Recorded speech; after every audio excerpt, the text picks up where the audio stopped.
नमस्कार दोस्तों, मैं हूं संजय मंडावी और स्वागत है हमारे YouTube चैनल में।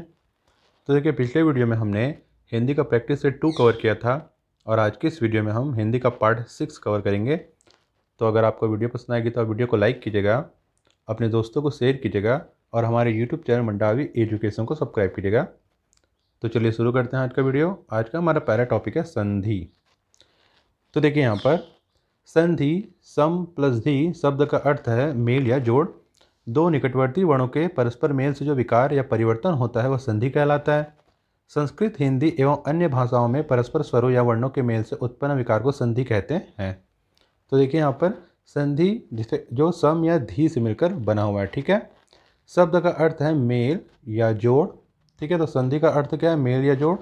दो निकटवर्ती वर्णों के परस्पर मेल से जो विकार या परिवर्तन उत्पन्न होता है वह क्या कहलाता है? संधि कहलाता है, ठीक है। बहुत ही सिंपल सी चीज़ है कि दो निकटवर्ती वर्णों या परस्पर मेल जो दो निकटवर्ती वर्ण या अक्षर होते हैं, है ना, शब्द होते हैं, उनके परस्पर मेल से जो परिवर्तन होता है वह क्या कहलाता है? संधि कहलाता है। संस्कृत, हिंदी एवं अन्य भाषाओं में परस्पर स्वरों या वर्णों के मेल से जो उत्पन्न विकार को संधि कहते हैं। अब देखिए दूसरे शब्दों में कह रहा है कि संस्कृत, हिंदी एवं अन्य भाषाओं में परस्पर स्वरों, ठीक है, परस्पर स्वर या वर्ण उनके मेल पे जो विकार या परिवर्तन उत्पन्न होता है उन्हें क्या कहते हैं? संधि कहते हैं, ठीक। अब यहाँ पर देखिए कुछ उदाहरण दिया गया संधि का। तो देखिए यहाँ पर सम प्लस तोष इज इक्वल टू क्या होगा? संतोष, ठीक है। तो देखिए म और त मिलकर क्या बन रहे हैं? ठीक है, दोनों मिलाकर संतोष बन रहे हैं। अब देखिए उसके बाद देखिए देव धन इंद्र क्या होगा? देवेंद्र, ठीक है, देव धन इंद्र देवेंद्र। फिर देखिए यहाँ पर भानु धन उदय क्या होगा? भानुदय, ठीक है। अब यहाँ पर देखिए दो वर्णों के मेल से उत्पन्न होने वाले परिवर्तन को संधि कहते हैं। संधि में दो शब्द या पद एक दूसरे से जुड़कर एक नए शब्द का निर्माण करते हैं। पहले शब्द का अंतिम वर्ण दूसरे शब्द के प्रथम वर्ण से मिलकर विकार उत्पन्न करते हैं। यह विकार जन्य संपर्क ही संधि है। अब यहाँ देखिए दो वर्णों के मेल से उत्पन्न होने वाले परिवर्तन को क्या कहते हैं? संधि कहते हैं। हमने पहले ही पढ़ा, ठीक है। संधि में दो शब्द या पद एक दूसरे से जुड़कर एक नए शब्द का निर्माण करते हैं, ठीक है। तो दो शब्द या पद जुड़कर क्या करेंगे? एक नए शब्द का निर्माण करेंगे, ठीक है। तो वही तो संधि कहलाता है। पर पहले शब्द का अंतिम वर्ण दूसरे शब्द के प्रथम वर्ण से मिलकर विकार उत्पन्न करते हैं। तो ठीक है, आप सभी जानते हैं कि पहले शब्द का अंतिम वर्ण और दूसरे शब्द का जो प्रथम वर्ण होता है उनसे जो मिलकर विकार उत्पन्न होते हैं, परिवर्तन उत्पन्न होता है, उसे क्या कहते हैं? संधि कहते हैं। यह विकार जन्य संपर्क ही संधि है, ठीक। तो देखिए यहाँ पर प्रथम वर्ण के देखिए यहाँ पर, हाँ देखिए यहाँ पर जैसे देखिए भानु धन उदय है, तो देखिए प्रथम शब्द का अंतिम वर्ण और दूसरे शब्द का प्रथम वर्ण मिलकर क्या बना रहे हैं? भानुदय बना रहे हैं, ठीक है। बस वही सिंपल सी चीज़ है। अब देखिए आगे बढ़ते हैं हम। संधि को समझदार वर्णों में पृथक करना जिससे वे मूल रूप में आ जाए संधि विच्छेद कहलाता है, ठीक है। तो देखिए यहाँ पर संधि को समझकर, ठीक है, वर्णों को पृथक करना जिससे वे मूल रूप में आ जाए, ध्यान पर रखिएगा, मूल रूप में आ जाए, वे क्या कहलाते हैं? संधि विच्छेद कहलाते हैं। तो देखिए जब हम संधि का संधि विच्छेद करेंगे तब क्या होगा? क्योंकि उन्हें समझकर वर्णों को पृथक करना रहता है, ठीक है, जिससे वे क्या है? मूल शब्द में आ जाए, वे क्या कहलाते हैं? संधि विच्छेद कहलाते हैं। सिंपल सी चीज़ है। अब देखिए यहाँ पर वर्गों के आधार पर संधि तीन प्रकार की होती है, ठीक है। संधि कितने प्रकार की होती है? तीन प्रकार की होती है। तो देखिए कौन कौन सी संधि होती है? तो देखिए पहला है स्वर संधि, दूसरा है व्यंजन संधि और तीसरा है विसर्ग संधि। अब देखिए पहले हम स्वर संधि पढ़ेंगे, ठीक है। तो देखिए यहाँ पर दो स्वरों के मेल से उत्पन्न हुआ विकार स्वर संधि कहलाता है।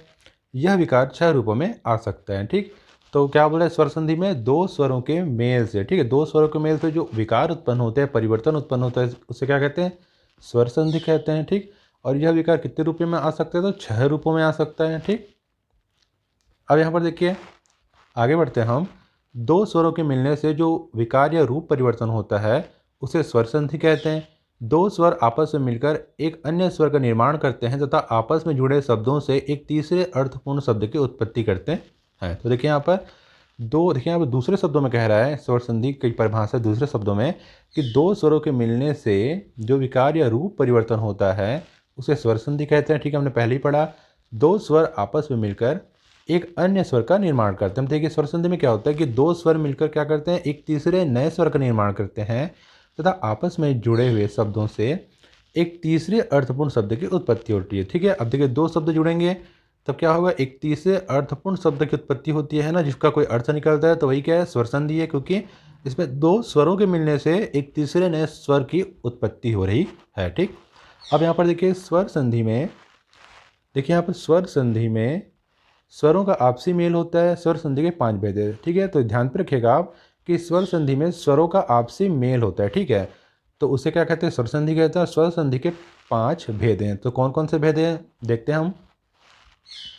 तो देखिए यहाँ पर दीर्घ संधि, ठीक है, दीर्घ स्वर संधि, फिर है गुण स्वर संधि, फिर है वृद्धि स्वर संधि, उसके बाद है यण स्वर संधि और आखिरी अयादी स्वर संधि। तो देखिए 5 भेद हैं स्वर संधि के, ध्यान पे रखिएगा। ठीक है, अब यहाँ पर देखिए पहला हम पढ़ते हैं दीर्घ स्वर संधि। तो देखिए यहाँ पर 2 सजातीय अथवा सवर्ण स्वर जैसे अ आ मिलकर दीर्घ स्वर के रूप में परिवर्तित होते हैं। ऐसी संधि को दीर्घ स्वर संधि कहते हैं। यदि अ आ ई उ तथा री के बाद ही ह्रस्व या दीर्घ स्वर जुड़ता है तो दोनों मिलकर आ ई उ तथा री के रूप में सामने आते हैं। तो देखिए यहाँ पर क्या कहना चाह रहे हैं पॉइंट, कि 2 सजातीय अथवा सवर्ण स्वर, सवर्ण स्वर मतलब अ या आ, ठीक है, इसे क्या कहते हैं, सवर्ण स्वर कहते हैं, मिलकर दीर्घ स्वर के रूप में परिवर्तित होते हैं। अब देखिए 2 सवर्ण स्वर या अ है या आ है, ये दोनों मिलकर क्या करते हैं, एक दीर्घ स्वर का निर्माण करते हैं। ऐसी संधि को क्या कहते हैं, दीर्घ स्वर संधि कहते हैं। अब देखिए एग्जाम्पल है, देखिए यहाँ पर यदि अ आ ई उ तथा री के बाद ह्रस्व या दीर्घ स्वर जुड़ता है, ठीक है, तो दोनों मिलकर आ ई उ तथा री के रूप में सामने आते हैं। तो देखिए यहाँ पे बहुत सिंपल सी चीज़ है, मैं सिंपल वर्ड में बता रहा हूँ आपको, कि यदि अ आ ई उ या री आए, ठीक है, री के बाद कोई ह्रस्व या दीर्घ आता है, मतलब देखिए तो वो मिलकर क्या बोलते हैं, आ ई उ, मतलब हम एक प्रकार से आप बोल सकते हैं कि जो छोटे मात्राओं के शब्द होते हैं ना, वो छोटे मात्राओं के शब्द अ आ सवर्ण स्वरों से मिलकर बड़े बड़े मात्रा में परिवर्तित हो जाते हैं। देखिए जैसे आ मिलकर क्या बना, आ बना, ठीक है, अ मिलकर क्या बना, आ बना, और फिर उस प्रकार देखिए छोटा ई सवर्ण स्वरों के साथ मिलकर क्या बनेगा, बड़ा ई बन जाएगा, और छोटा ऊ सवर्ण स्वरों के साथ मिलकर क्या बन जाएगा, बड़ा ऊ बन जाएगा, ठीक है, और री के रूप में सामने आते हैं। तो देखिए बहुत ही सिंपल चीज़ है दीर्घ स्वर संधि, मतलब जब संधि का निर्माण होगा तब वो बड़ी मात्रा के रूप में होगा, मतलब छोटे मात्रा वाले जो स्वर हैं वो सवर्ण स्वरों के साथ मिलकर बड़ी मात्रा वाले शब्द में परिवर्तित हो जाते हैं। अब यहाँ पर देखिए हम उदाहरण से हम अच्छे समझ सकते हैं। देखिए यहाँ पर, तो देखिए रवि धन इंद्र क्या होगा, रविंद्र। तो देखिए हमें रवि छोटी की मात्रा है, छोटी ई की मात्रा है, और यहाँ पर देखिए ई के साथ मिला तब क्या बना, रविंद्र बना, मतलब बड़ी मात्रा वाला रविंद्र बना, ठीक है, बड़ी मात्रा, ठीक है। उसी प्रकार देखिए यहाँ पर विद्यार्थी, विद्याधन अर्थी क्या होगा, विद्यार्थी। तो देखिए यहाँ पर अ है, ठीक है, यहाँ अ है प्लस अ है, तो मिलकर क्या बना, आ बना, मतलब विद्यार्थी बना, ठीक है। उसी प्रकार देखिए यहाँ पर हरि धन ईस, तो देखिए ई मिलकर क्या बना, हरीज बना, बड़ा ई बना, ठीक है। उसी प्रकार देखिए अन्न और अभाव बराबर अन्नाभाव, तो देखिए अ दोनों मिलकर अधन अ मिलकर क्या बना रहे हैं, आ बना रहे हैं, ठीक है, अन्नाभाव, ठीक है, तो क्या हुआ, दीर्घ स्वर संधि हुआ, ठीक है। उसके बाद देखिए देव धन आलय, तो देखिए आ मिलकर क्या बना रहे हैं, देवालय बना रहे हैं, ठीक। उसी प्रकार देखिए यहाँ पर विद्या धन आलय, अ मिलकर क्या बना रहे हैं, विद्यालय बना रहे हैं, तो ये क्या होगा, दीर्घ स्वर संधि होगा, ठीक है। तो देखिए यहाँ पर बहुत ही इंपॉर्टेंट बात, कि अगर आपको वीडियो पसंद आएगी तो वीडियो को लाइक कीजिएगा, अपने दोस्तों को शेयर कीजिएगा, और हमारे यूट्यूब चैनल मंडावी एजुकेशन को सब्सक्राइब कीजिएगा, ठीक है। साथ ही हमारे टेलीग्राम चैनल को ज्वाइन कीजिएगा, और हमारे फेसबुक पेज को भी लाइक कीजिएगा, ठीक है। लिंक जो है वो डिस्क्रिप्शन में दे दिया गया है, ठीक है। और एक इम्पॉर्टेंट बात कि हमने एक नया अपना फेसबुक ग्रुप भी बनाया है, ठीक है, तो आप ज्वाइन कर सकते हैं, ठीक है, फेसबुक ग्रुप, ठीक है। जैसे हमने फेसबुक पेज बनाया है वैसे ही हमने फेसबुक ग्रुप भी बनाया है, तो आप उसमें भी जाकर ज्वाइन कर सकते हैं। लिंक जो है वो डिस्क्रिप्शन में दे दिया गया है, ठीक है। और एक इम्पॉर्टेंट बात कि आप वीडियो को कम से कम 2 बार देखिए, जिससे आपको चीज़ें अच्छी तरीके से समझ में आएगी और आप चीज़ों को ध्यान पे रख पाएंगे, ठीक। तो चलिए आगे बढ़ते हैं। तो देखिए आगे हमारा गुण स्वर संधि, ठीक। तो देखिए यहाँ पर अ या आ सजातीय स्वर के बाद यदि अन्य सजातीय स्वर ई उ री जुड़ता है तो ए ओ और अर हो जाता है। तो देखिए यहाँ पर अ या आ, ठीक है, ये क्या सजातीय स्वर है, तो इनके बाद यदि अन्य सजातीय स्वर मतलब ई, बड़ी ई या ओ या बड़ा ओ या री जुड़ता है तो ए ओ या अर हो जाता है। ध्यान पे रखिएगा। यहाँ पर आप देखिए हम उदाहरण से समझ सकते हैं कि क्या है। यहाँ पर देखिए उदाहरण में देखिए सूर्य धन उदय बराबर सूर्योदय। तो देखिए यहाँ पर सूर्य अ आया, धन उ छोटा उ आया, तो मिलकर क्या बना सूर्योदय, मतलब ओ बन गया। तो देखिए यहाँ पर अ धन उ मिलकर क्या बन गया ओ बन गया, मतलब सूर्य धन उदय बराबर क्या हो गया सूर्योदय हो गया। ठीक। अब यहाँ पर देखिए अगला उदाहरण। तो यहाँ पर देखिए हमने पहली बात किया, यहाँ पर क्या हो जाता है अ या आ सजातीय स्वर जब ई उ या री के साथ जुड़ता है तो क्या हो जाता है ए या ओ हो जाता है। क्या हो जाता है ए या ओ। तो देखिए यहाँ पर हुआ सूर्योदय, सूर्योदय हुआ ना, ओ हुआ, ठीक है, और अ मिलकर, ठीक है। अब यहाँ पर देखिए अगला उदाहरण हम देखते हैं, समुद्र धन उर्मी। क्या होगा समुद्र उर्मी, ठीक है, मतलब यहाँ पर अ धन यहाँ पर उ मिलकर क्या हुआ ओ हुआ। याद रखिएगा अब ए या ओ हो जाता है, ठीक है, ए या ओ हो जाता है, ठीक है। आप उदाहरण से अच्छे समझ सकते हैं और आप खुद से भी बना सकते हैं। आप देखिए आप खुद यहाँ पर समझ सकते हैं कि अगर सूर्य धन उदय होगा, अगर आपको नियम पता भी नहीं है तो भी देखिए यहाँ पर अगर सूर्य धन उदय होगा तब आपको अपने आप समझ में आ जाएगा कि सूर्य धन उदय क्या होगा, सूर्य धन उदय बराबर सूर्योदय, समुद्र धन उर्मी बराबर समुद्रोर्मी, बस, ठीक है। अब यहाँ पर देखिए सूर्य धन इंद्र बराबर क्या होगा सूर्येंद्र होगा। तो देखिए हमने पहले ही बताया ए या ओ हो जाता है। तो देखिए सूर्य अ धन ई इक्वल टू क्या हो गया ए हो गया, ठीक है। पहले ए और ओ हो जाता है, हमने पहले पढ़ा है। तो सूर्य धन इंद्र बराबर क्या होगा सूर्येंद्र हो गया, ठीक। अब ऐसे देखिए यहाँ पर देव धन ईस, ठीक है, देव धन ईस बराबर क्या होगा देवेश हो जाएगा। तो अ धन ई मिलकर क्या बना ए बन गया, ठीक है, बहुत ही सिंपल चीज़ है। उसके बाद देखिए यहाँ पर रमा धन इंद्र बराबर क्या होगा रमेंद्र हो गया। तो अ धन ई बराबर मिलकर क्या हो गया ए हो गया, ठीक है, बहुत ही सिंपल चीज़ है। अब यहाँ पर देखिए हम तीसरा भेद पढ़ेंगे विधि स्वर संधि। तो देखिए यहाँ पर अ या आ के बाद ए या ए हो तो दोनों मिलकर ए, और ओ या औ रहे तो दोनों मिलकर औ हो जाता है। स्वर वर्ण के इस विकार को विधि स्वर संधि कहते हैं। तो देखिए यहाँ पर अ या आ के बाद ए या ए हो जाता है तो दोनों मिलकर बड़ा ए या छोटा ओ या औ रहे तो दोनों मिलकर औ हो जाता है। ध्यान पे रखिएगा दोनों मिलकर क्या हो जाता है औ। मतलब यहाँ पर जब भी स्वर संधि बनेगा तो बड़ा ए या बड़ा ओ ही रहेगा, आप ध्यान पे रखिएगा, क्योंकि छोटे स्वर मिलते हैं और मिलकर क्या बनते हैं बड़े स्वर बनाते हैं। तो वही है वृद्धि स्वर संधि, मतलब वृद्धि मतलब नाम से स्पष्ट है कि वृद्धि मतलब बड़ा, ठीक है। तो देखिए यहाँ पर इस प्रकार बोल रहे हैं कि स्वर्ण वर्ण के इस प्रकार को वृद्धि स्वर संधि कहते हैं। तो देखिए हम उदाहरण से समझते हैं, ठीक है, आपको अच्छे समझ में आ गया। तो देखिए मत धन एक क्या होगा मतैक्य होगा, ठीक है, मत धन ऐक्य बराबर क्या होगा मतैक्य। तो देखिए यहाँ पर अ धन ए मिलकर क्या बना रहे हैं ए बना रहे हैं, ठीक है, और ये ए बना रहे क्या आएगा, ठीक है, ये ए बना रहे इसको ए कहेंगे, ठीक है। अब यहाँ पर देखिए अगला उदाहरण हम देखते हैं, एक धन एक बराबर क्या होगा एक एक होगा, मतलब अ धन ए मिलकर बना रहे हैं ए, ठीक है। अब उसी प्रकार देखिए यहाँ पर अगला उदाहरण है, सदा धन एव बराबर क्या होगा सदैव होगा, ठीक है, अधन ए बराबर ए हो गया सदैव, ठीक। अब देखिए यहाँ पर स्वर संधि में हमारा अगला भेद है यर्ण स्वर संधि, ठीक है।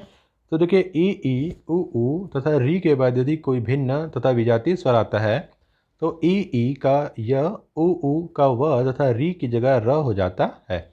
स्वर वर्ण के बाद इस विकार को यर्ण स्वर संधि कहते हैं। तो देखिए यहाँ पर कि ई उ या री के बाद यदि कोई भिन्न तथा विजातीय स्वर आता है, ठीक है, विजातीय स्वर आता है तो क्या होगा, विजातीय मतलब देखिए उस स्वर से थोड़ा अलग स्वर आता है। देखिए सजातीय मतलब क्या होता है, जो एक समान स्वर होते हैं सजातीय बोलते हैं, और विजातीय किसे बोलते हैं भिन्न स्वर को। मतलब देखिए अगर अ आ रहा है तो वो ई के साथ जुड़ रहा है इस टाइप का, ठीक है, वही विजातीय स्वर हुआ। तो देखिए तो ई का देखिए ई का क्या होगा य होगा या उ होगा या ऊ होगा, ठीक है, या व होगा या री होगा, या व और री की जगह क्या होगा र हो जाता है, ठीक है, व और री की जगह र और ई की जगह उ या य हो जाता है।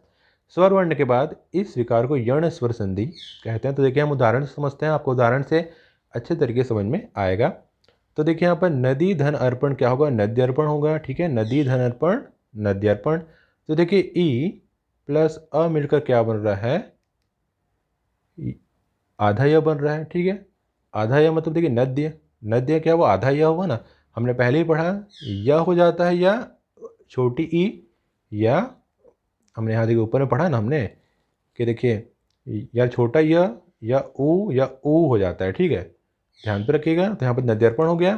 ठीक है, आधा य।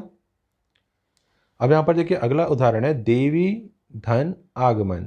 ठीक है, तो क्या होगा, दिव्यागमन, आधा य आया, ई।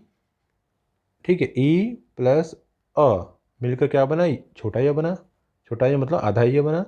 उसके बाद देखिए अगला है मनु धन अंतर बराबर क्या होगा, मनवंतर। तो देखिए हम जहाँ पढ़े थे हमने पिछला, देखिए यहाँ पर देखिए ई का या ऊ और ऊ का व हो जाता है, और री का क्या हो जाता है, र हो जाता है। ठीक है, तो यहाँ पर देखिए अब यहाँ पर मनु धन अंतर का क्या होगा, मनु धन अंतर। ठीक है, तो देखिए ऊ धन अ क्या हुआ, व हुआ। ठीक है, हमने पहले पढ़ा। अब यहाँ पर देखिए यदि धन अपि। ठीक है, तो क्या होगा, यद्यपि होगा। ठीक है, हम पहले ही पढ़ा ई प्लस अ बराबर क्या होगा, छोटा आधा यह हो गया। ठीक, उसी प्रकार देखिए यहाँ पर इति धन आदि क्या होगा, बराबर इत्यादि। ठीक है, छोटा यह। उसी प्रकार देखिए अगला है अति धन उत्तम क्या होगा, अत्युत्तम होगा, आधा यह। उसी प्रकार देखिए यहाँ पर निधन उन क्या होगा, न्यून होगा, छोटा यह। अब यहाँ पर देखिए अगला हमारा भेद है आयादी स्वर संधि। ठीक है, तो देखिए ए ओ या औ के बाद कोई भिन्न अथवा विजातीय स्वर आता है तो यह मेल ए का ए का आय और ओ का औ तथा औ का आव हो जाता है। देखिए तो यहाँ पर देखिए ए या ओ या औ के बाद यदि कोई भिन्न अथवा विजातीय स्वर आता है। ठीक है, विजातीय स्वर मतलब अगर ई आ रहा है तो वह किसके साथ जुड़ेगा, ई के साथ जुड़ेगा। अगर ई आ रहा है, मान के चलिए अगर ई आ रहा है तो विजातीय स्वर क्या होगा, ए होगा। ठीक है, बस यही बोला विजातीय स्वर।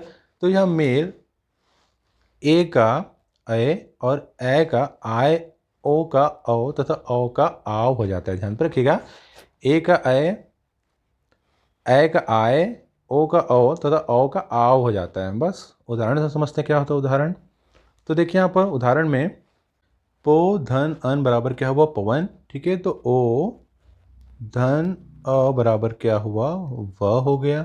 ठीक है, तो देखिए यहाँ पर उसी प्रकार देखिए पौ धन अन बराबर क्या होगा, पावन हो जाएगा। ठीक है, तो यहाँ पर देखिए औ धन अ क्या हो रहा है, आव हो जा रहा है। ठीक है, पावन, अब वो हो क्या हुआ था, पवन, अव हुआ था। ठीक है, उसी प्रकार देखिए ने धन अन बराबर क्या होगा, नयन। ठीक है, तो ए धन ए बराबर क्या हो रहा है, य आ रहा है। ठीक है, उसी प्रकार देखिए भाई नय धन एक बराबर क्या होगा, नायक होगा। ठीक है, आ गया ना, ए धन अ बराबर क्या होगा, आय आ रहा है ना, आय। ठीक है, बस तो यही है, यही हमारा आयादी स्वर संधि। ठीक है, आयादी। तो देखिए यहाँ पर मैं आपको याद करने का तरीका बता रहा हूँ। देखिए आयादी स्वर संधि, आयादी या आयादी। तो देखिए यहाँ पर अ का क्या होता है, अय है ना, या आय होता है ना, आय होता है या औ होता है या अय होता है, अय आय औ या आओ। तो इन सबसे अय आय औ आओ से क्या होगा, आयादी बन गया। ध्यान पर रखिएगा, जहाँ पर अय आय आओ आओ आता है तो वहाँ आयादी स्वर संधि है। बस अ से आओ, अ से अय आय, औ औ और अ से आयादी। ठीक, तो देखिए यहाँ पर इस तरीके से हमारा यह हिंदी पार्ट 6 यहाँ पर कंप्लीट होता है। ठीक है, तो अगली वीडियो में हम अगला पार्ट कवर करेंगे। तो अगर आपको वीडियो पसंद आएगी तो आप वीडियो को लाइक कीजिएगा, अपने दोस्तों को शेयर कीजिएगा और हमारे यूट्यूब चैनल मंडावी एजुकेशन को सब्सक्राइब कीजिएगा।